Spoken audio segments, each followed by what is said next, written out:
ہے وہ آنکھوں کی تکالیف کا علاج کرتا ہے۔ عبد المطلب آپ کو اس کے پاس لے گئے۔ اس کی عیادت گاہ کا دروازہ بند تھا۔ انہوں نے اسے آواز دی، راہب نے کوئی جواب نہ دیا۔ اچانک عبادت گاہ میں شدید زلزلہ آیا۔ راہب ڈر گیا کہ کہیں عبادت خانہ اس کے اوپر نہ گر پڑے، اس لیے ایک دم باہر نکل آیا۔ اب اس نے آپ کو دیکھا تو چونک اٹھا۔ اس نے کہا، اے عبد المطلب، یہ لڑکا اس امت کا نبی ہے۔ اگر میں باہر نہ نکل آتا تو یہ عبادت گاہ ضرور مجھ پر گر پڑتی۔ اس لڑکے کو فوراً واپس لے جاؤ اور اس کی حفاظت کرو، کہیں یہودیوں یا عیسائیوں میں سے کوئی اسے قتل نہ کر دے۔ پھر اس نے کہا، اور رہی بات ان کی آنکھوں کی، تو آنکھوں کی دعا تو خود ان کے پاس موجود ہے۔ عبد المطلب یہ سن کر حیران ہوئے اور بولے، ان کے اپنے پاس ہے؟ میں سمجھا نہیں۔ ہاں، ان کا لعاب دہن ان کی آنکھوں میں لگا ہے۔ انہوں نے ایسا ہی کیا، آنکھیں فوراً ٹھیک ہو گئیں۔ پرانی آسمانی کتابوں میں آپ کی بہت سی نشانیاں لکھی ہوئی تھیں۔ اس کی تفصیل بہت دلچسپ ہے۔ یمن میں ایک قبیلہ حمیر تھا، وہاں ایک شخص سیف بن یزن تھا، وہ سیف حمیری کہلاتا تھا۔ کسی زمانے میں اس کے باپ دادا اس ملک پر حکومت کرتے تھے، لیکن پھر حبشیوں نے یمن پر حملہ کیا اور اس پر قبضہ کر لیا۔ وہاں حبشیوں کی حکومت ہو گئی۔ 70 سال تک یمن حبشیوں کے قبضے میں رہا۔ جب یہ سیف بڑا ہوا تو اس کے اندر اپنے باپ دادا کا ملک آزاد کرانے کی امنگ پیدا ہوئی، چنانچہ اس نے ایک فوج تیار کی۔ اس فوج کے ذریعے حبشیوں پر حملہ کیا اور انہیں یمن سے بھگا دیا۔ اس طرح وہ باپ دادا کے ملک کو آزاد کرانے میں کامیاب ہو گیا، وہاں کا بادشاہ بن گیا۔ یہ یمن عرب کا علاقہ تھا۔ جب اس پر حبشیوں نے قبضہ کیا تھا تو عربوں کو بہت افسوس ہوا۔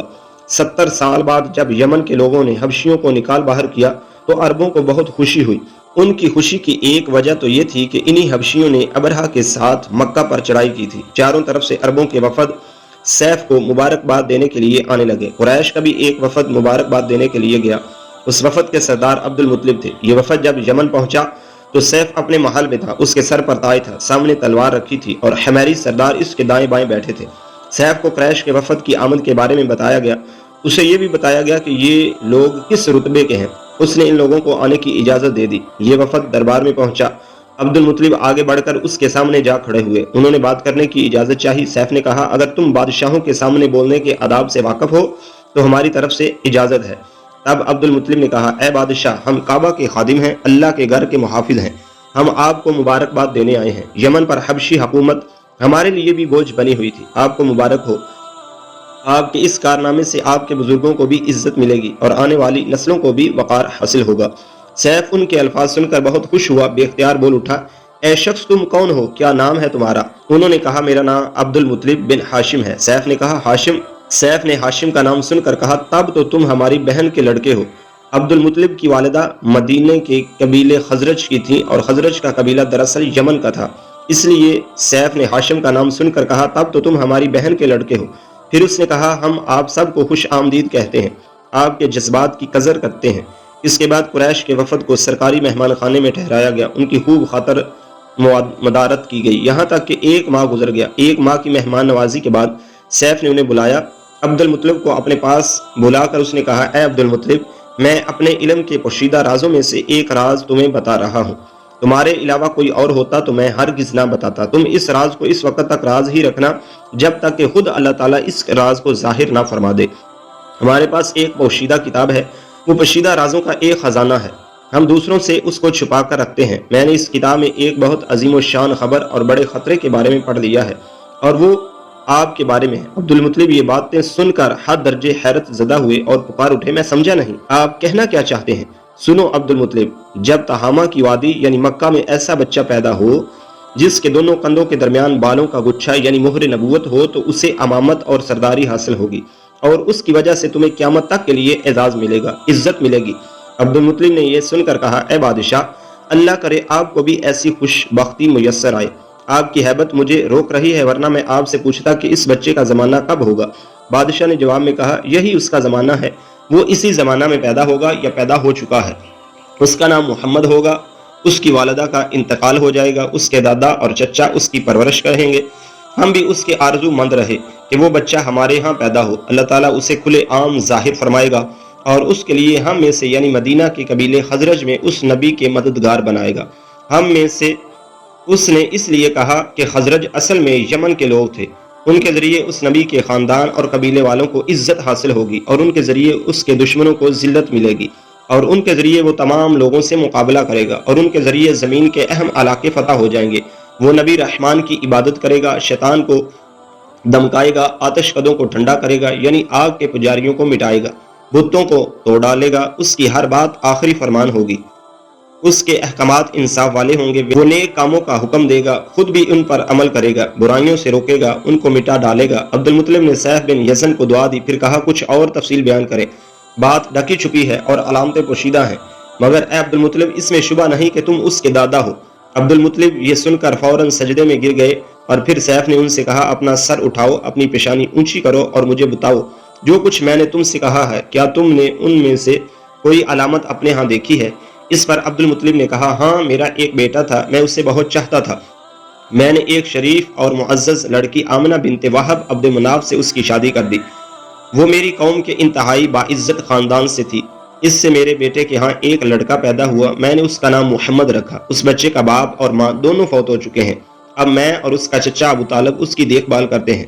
اب سیف نے ان سے کہا میں نے تمہیں جو کچھ بتایا وہ واقعہ اسی طرح ہے، اب تم اپنے پوتے کی حفاظت کرو، اسے یہودیوں سے بچائے رکھو، اس لیے کہ وہ اس کے دشمن ہیں، یہ اور بات ہے کہ اللہ تعالیٰ ہرگز ان لوگوں کو ان پر قابو نہیں پانے دے گا، اور میں نے جو کچھ آپ کو بتایا ہے اس کا اپنے قبیلے والوں سے ذکر نہ کرنا، مجھے ڈر ہے کہ ان باتوں کی وجہ سے ان لوگوں میں حسد اور جلن پیدا ہو جائے، یہ لوگ سوچ سکتے ہیں یہ عزت اور بلندی آخر انہیں کیوں ملنے والی ہے، یہ لوگ ان کے راستے میں رکاوٹیں کھڑی کریں گے، اگر یہ لوگ اس وقت تک زندہ نہ رہے تو ان کی اولادیں یہ کام کریں گی، اگر مجھے یہ معلوم نہ ہوتا کہ اس نبی کے ظہور سے پہلے ہی موت مجھے آ لے گی تو میں اپنے اونٹوں اور قافلے کے ساتھ روانہ ہوتا اور ان کی سلطنت کے مرکز یثرب پہنچتا، کیونکہ میں اس کتاب میں یہ بات پاتا ہوں کہ شہر یثرب ان کی سلطنت کا مرکز ہوگا، ان کی طاقت کا سرچشمہ ہوگا، ان کی مدد اور نصرت کا ٹھکانہ ہوگا اور ان کی وفات کی جگہ ہوگی، اور انہیں دفن بھی یہیں کیا جائے گا، اور ہماری کتاب پچھلے علوم سے بری پڑی ہے، مجھے پتا ہے اگر میں اسی وقت ان کی عظمت کا اعلان کروں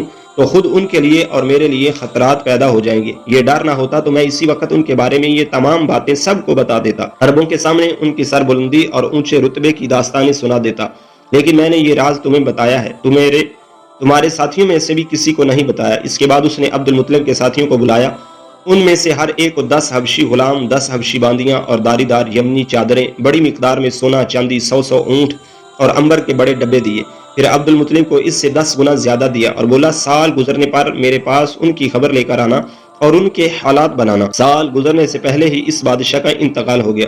عبد المطلب اکثر اس بادشاہ کا ذکر کیا کرتے تھے، آپ کی عمر 8 سال کی ہوئی تو عبد المطلب کا انتقال ہو گیا، اس طرح ایک عظیم سرپرست کا ساتھ چھوٹ گیا۔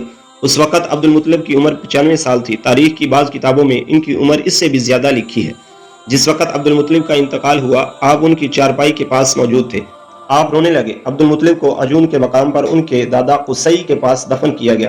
مرنے سے پہلے انہوں نے نبی کریم صلی اللہ علیہ وسلم کو اپنے بیٹے ابو طالب کے حوالے کیا، اب ابو طالب آپ کے نگران ہوئے، انہیں بھی آپ سے بے تحاشا محبت ہو گئی، ان کے بھائی عباس اور زبیر بھی آپ کا بہت خیال رکھتے تھے، پھر زبیر بھی انتقال کر گئے تو آپ کی نگرانی آپ کے چچا ابو طالب ہی کرتے رہے، انہیں بھی نبی کریم صلی اللہ علیہ وسلم سے بہت محبت تھی، جب انہوں نے آپ کی برکات دیکھی، معجزے دیکھے تو ان کی محبت میں اور اضافہ ہو گیا۔